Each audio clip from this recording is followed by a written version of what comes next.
I love it when children's sermons get right to the heart. I almost don't need to talk anymore, but since you hired me, I guess I can do that still today.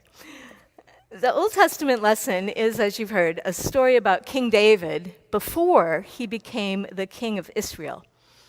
He had been chosen for the task, and he had been secretly anointed by the prophet Samuel. But Saul was still very much the king and preferred to keep it that way. He was not willing to give up his spot. The relationship between Saul and David had completely broken down, and Saul had tried on several occasions to kill David. So this was not going well. So in spite of this secret plan for David to be king, he was at this point roaming the countryside of Israel and offering protection along with a band of soldiers to farmers to keep them safe from the Philistine army. It was sort of like Prince Charles having to wait tables or direct traffic or something while he waited to be king. David was in limbo, and he did not like it very much. Now, the story is kind of a long one. There's 40 verses, so I encourage you to read along if that's helpful for you, or just listen for the word of God. 1 Samuel 25. There was a man in Maon whose property was in Carmel. The man was very rich. He had 3,000 sheep and 1,000 goats. He was shearing his sheep in Carmel. Now the name of the man was Nabal, and the name of his wife Abigail. The woman was very clever and beautiful, but the man was surly and mean. David heard in the wilderness that Nabal was shearing his sheep. So David sent 10 young men and said to the young men, "Go up to Carmel and go to Nabal and greet him in my name. Thus you shall salute him. Peace be to you, and peace be to your house, and peace be to all that you have. I hear that you have shearers. Now your shepherds have been with us, and we did them no harm, and they missed nothing all the time they were in Carmel. Ask your young men, and they will tell you. Therefore, let my young men find favor in your sight, for we have come on a feast day. Please give whatever you have at hand to your servants and to your son David." When David's young men came to Nabal, they said all this to him in the name of David, and then they waited. But Nabal answered David's servants, "Who is David? Who is the son of Jesse? There are many servants today who are breaking away from their masters. Shall I take my bread and my water and the meat that I have butchered for my shears and give it to men who come from I do not know where?" So David's men turned away and came back and told David all of this. David said to his men, "Every man strap on his sword." And every man strapped on his sword. David also strapped on his sword, and about 400 men went up after David, while 200 remained with the baggage. But one of the young men told Abigail, Nabal's wife, "David sent messengers out of the wilderness to salute our master, and Nabal shouted insults at them. Yet David's men had been very good to us, and we suffered no harm, and we never missed anything while we were in the fields as long as we were with them. They were a wall to us both by day and by night, all the while we were with them keeping the sheep. Now therefore know this and consider what you shall do, for evil has been decided against our master and against all his house. He is so ill-natured that no one can speak to him." Then Abigail hurried and took 200 loaves, 2 skins of wine, 5 sheep ready dressed, 5 measures of parched grain, 100 clusters of raisins, and 200 cakes of figs. She loaded them on donkeys and said to her young men, "Go on ahead of me, I am coming after you." But she did not tell her husband Nabal. As she rode on the donkey and came down under the cover of the mountain, David and his men came down toward her, and she met them.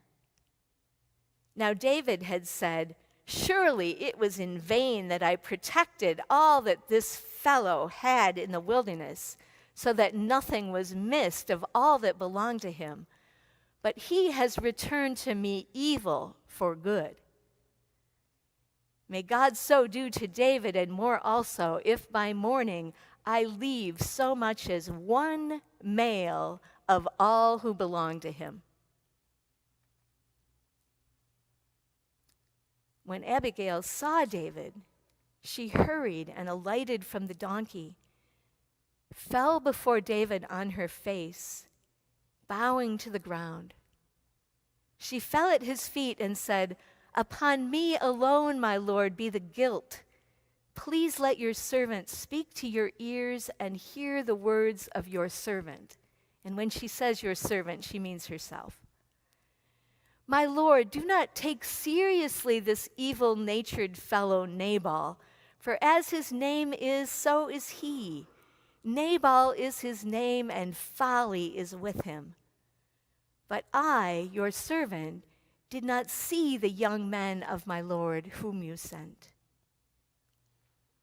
"Now then, my lord," she said, "as the Lord lives, and as you yourself live, since the Lord has restrained you from blood guilt and from taking vengeance with your own hand, now let your enemies and those who seek to do evil to my Lord be like Nabal. And now let this present that your servant has brought to my Lord be given to the young men who follow you. Please forgive the trespass of your servant, for the Lord will certainly make my Lord David a sure house, because my Lord is fighting the battles of the Lord, and evil shall not be found in you so long as you live. If anyone should rise up to pursue you and to seek your life, the life of my Lord shall be bound in the bundle of the living, under the care of the Lord your God. But the lives of your enemies he shall sling out as from the hollow of a sling. When the Lord has done to my Lord according to all the good that he has spoken concerning you, and has appointed you prince over Israel, my Lord shall have no cause of grief or pangs of conscience for having shed blood without cause, or for having saved himself. And when the Lord has dealt well with my Lord, then remember your servant." David said to Abigail, "Blessed be the Lord, the God of Israel, who sent you to meet me today. Blessed be your good sense, and blessed be you, who have kept me today from blood guilt and from avenging myself by my own hand. For as surely as the Lord, the God of Israel, lives, who has restrained me from hurting you, unless you had hurried to come and meet me, truly by morning there would not have been left to Nabal as much as one male." Then David received from her hand what she had brought him. He said to her, "Go up to your house in peace. See, I have heeded your voice, and I have granted your petition." Then Abigail came to Nabal. He was holding a feast in his house like the feast of a king. Nabal's heart was merry within him, for he was very drunk. So she told him nothing at all until the morning light. In the morning, when the wine had gone out of Nabal, his wife told him these things, and his heart died within him. He became like a stone. About 10 days later, the Lord struck Nabal, and he died. When David heard that Nabal was dead, he said, "Blessed be the Lord who has judged the case of Nabal's insult to me and cut back his servant from evil. The Lord has returned the evil doing of Nabal upon his own head." Then David sent and wooed Abigail to make her his wife. When the servants came to Abigail at Carmel, they said to her, "David has sent us to you to take you to him as his wife." She rose and bowed down with her face to the ground and said, "Your servant is a slave to wash the feet of the servants of my Lord." Abigail got up hurriedly and rode away on a donkey. Her maids attended her. She went after the messengers of David and became his wife. The word of the Lord. Thanks be to God.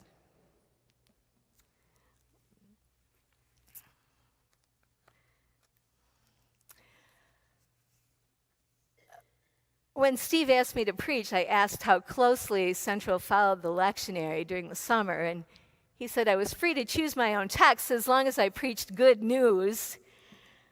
It would appear that I did not exactly follow the directions because I just read a long story about a dysfunctional family that involved alcohol, violence, anger, secrets, and threats. But I think there is actually good news in seeing that the families in the Bible are not perfect, and in fact, they are messed up like the rest of us are. The lectionary has been telling stories about David, both his heroic deeds and, starting next week, his less than admirable actions with Bathsheba.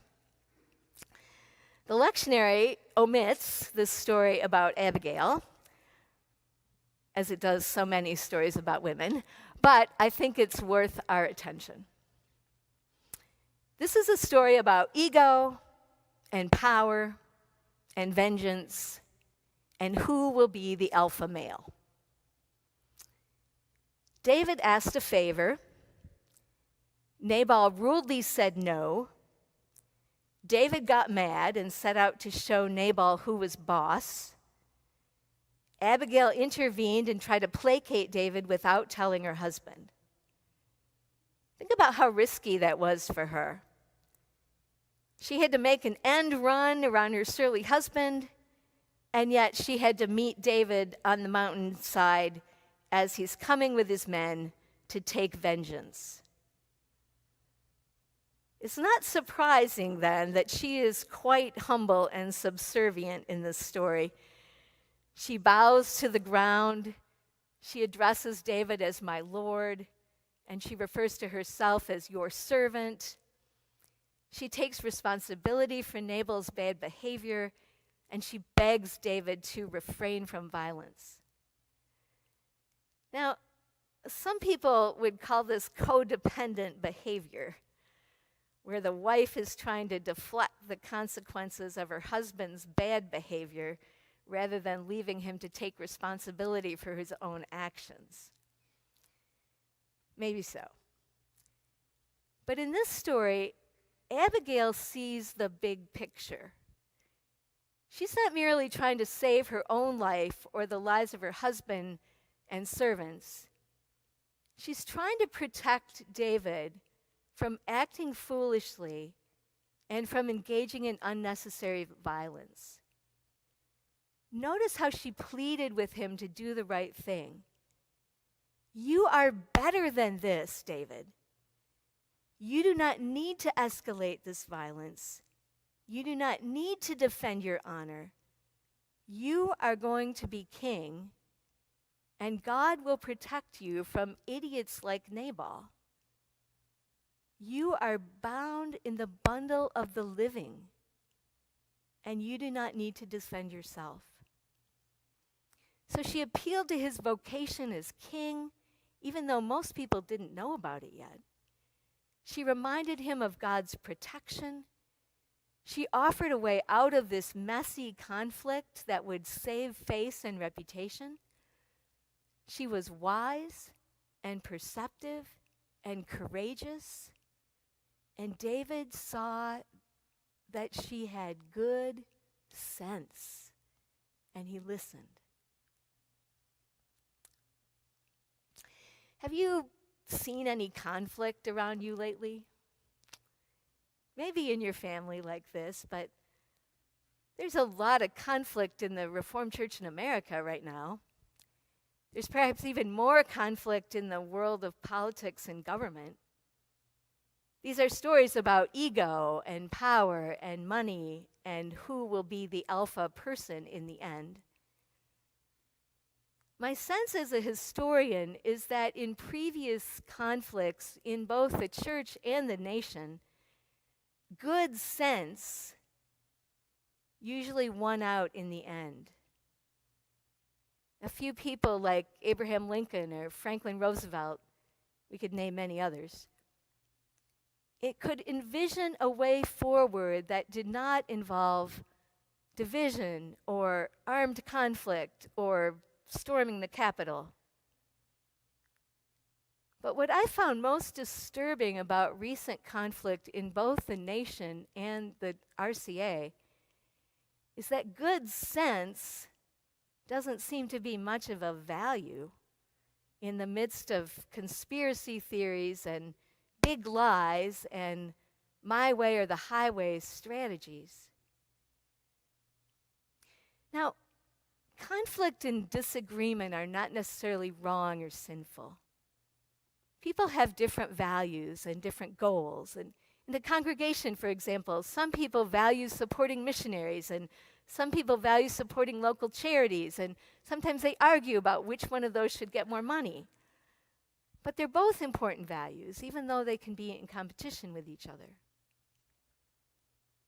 There was a conflict of values in the Old Testament story, too. Nabal valued preserving his property for himself rather than giving it away to strangers. David valued feeding his soldiers, and then he valued protecting his honor and his reputation. Abigail valued preserving the lives of her family and servants and the lives of David and his soldiers. Abigail saw the big picture. She saw the larger values of human well-being. She saw that Nabal had plenty of food and could easily share it with David and the soldiers, who had earned it by caring for Nabal's land. She saw that Nabal was surly and mean and needed to be kept out of the decision-making loop. She saw that David was motivated by care for his men, but that David also had a hot temper. And she saw that David had a larger vocation.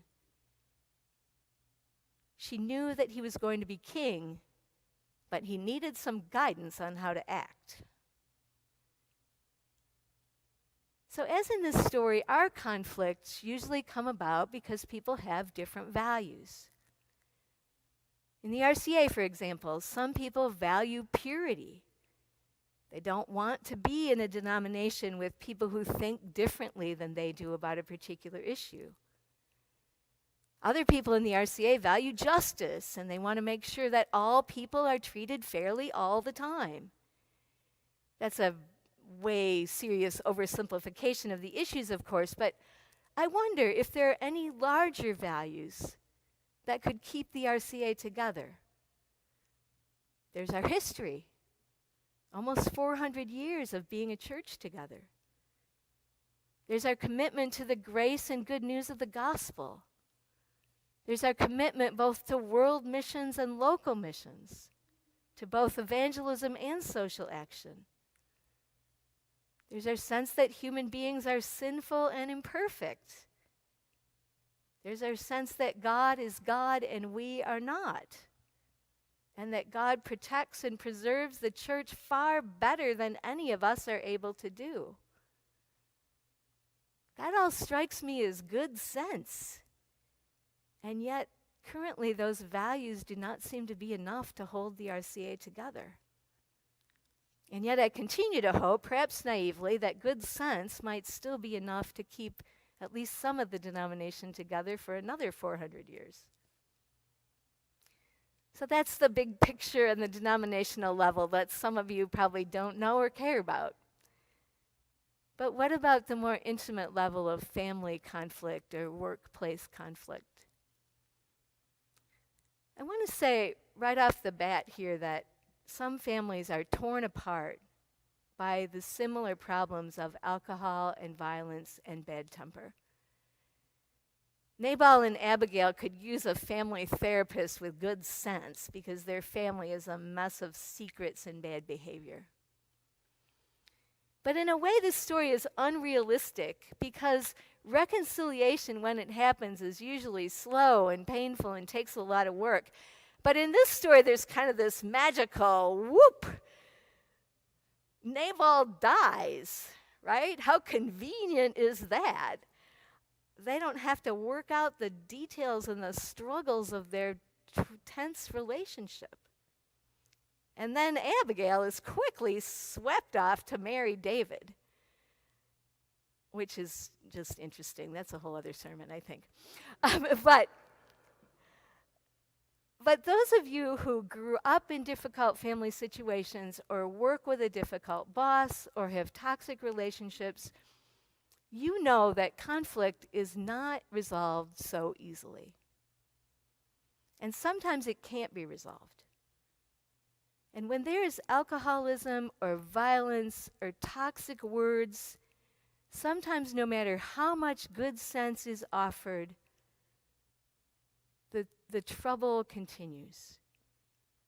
And I want to say today, this is the caveat to this discussion, that if you or people you know are in a relationship of violence and toxic words and putting you down, this sermon about reconciliation does not apply to you.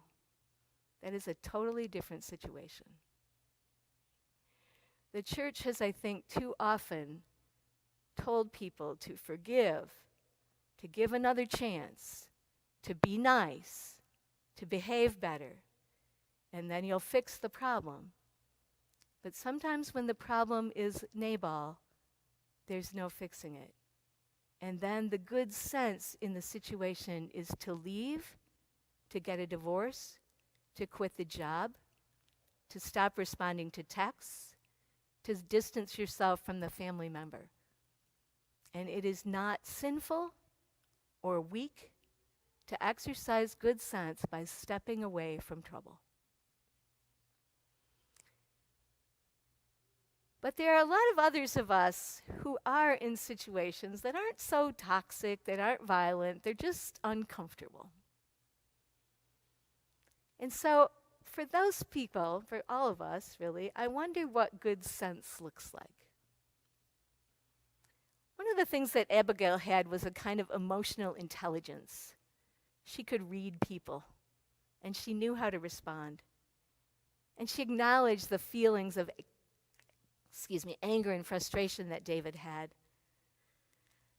Most of us are not very honest about our feelings. I don't know about you, but growing up in West Michigan, nice, we're always nice. And have you ever said to somebody who's obviously frustrated, how are you doing? And they say, I'm fine, I'm just fine.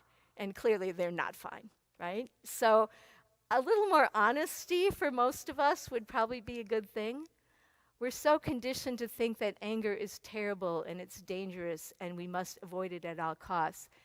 But really, anger often comes out of love. It comes because we care so deeply about something. We care so deeply about justice or about purity or about the welfare of the denomination that we get angry when those things are threatened. So part of it is being emotionally intelligent about ourselves and about others. Part of it is learning to de-escalate a little bit, take a time out, take a break, eat some food. To say to the angry person, tell me more about what you're thinking and feeling. What do you care about? What is What is sparking this for you? Now, obviously, those are kind of simplistic answers, and we know that it's much harder than that.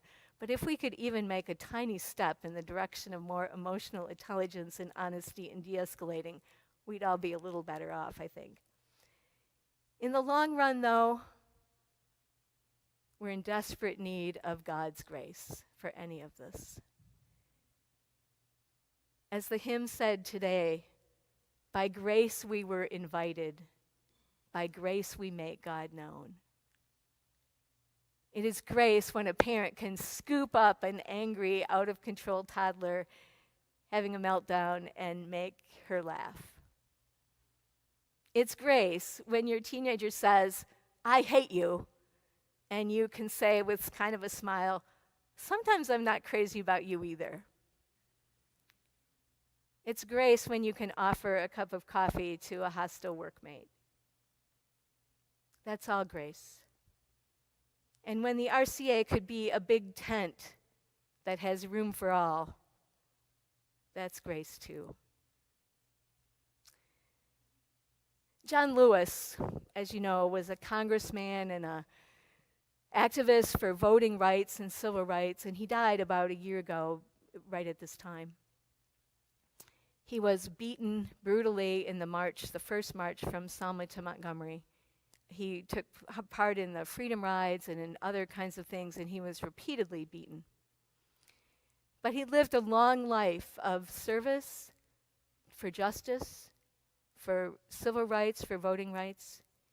And these are some words that he said toward the end of his life that I find are so deeply appropriate for this text. Do not get lost in a sea of despair. Do not become bitter or hostile. Be hopeful. Be optimistic. Never, ever be afraid to make some noise and get in good trouble, necessary trouble. We will find a way to make a way out of no way. May it be so for all of us. Thanks be to God. Amen. Gracious God, for the grace that you give us that enables us sometimes to listen well, to speak honestly, to see the big picture, to diffuse an angry situation.